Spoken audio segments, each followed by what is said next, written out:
छोटू बाबू, police आई है। Inspector साहब आ गए। चलिए चलिए माँ। हाँ हाँ। तो ये है वो जग रवि। ऊपर कलश में खजाना है और नीचे जहरीले सांप। अब समझ में आया उस नक्शे पे सांप सीढ़ी क्यों बनी हुई थी।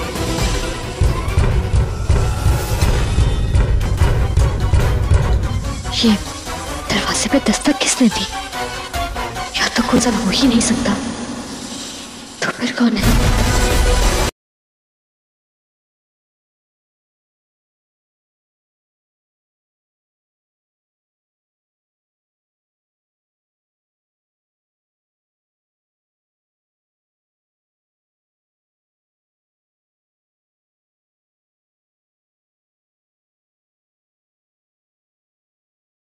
Hello, welcome everyone. কেমন আছেন আপনারা সবাই?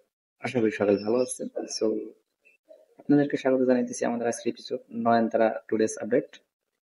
তো এটা ছিল আমাদের নয়নতারার আজকে আপডেট।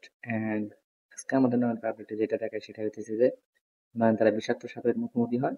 সো নেক্সট আপডেটে দেখবো সে বিষাক্ত সাপের মুখোমুখি হওয়ার পরে পরবর্তীতে কোথায় গিয়ে পৌঁছায়। তো নেক্সট আপডেট যদি আপনি দেখতে চান তাহলে অবশ্যই আমাদের চ্যানেলটি সাবস্ক্রাইব এন্ড এই ভিডিওতে একটা লাইক দিয়ে যাবেন। So let's go.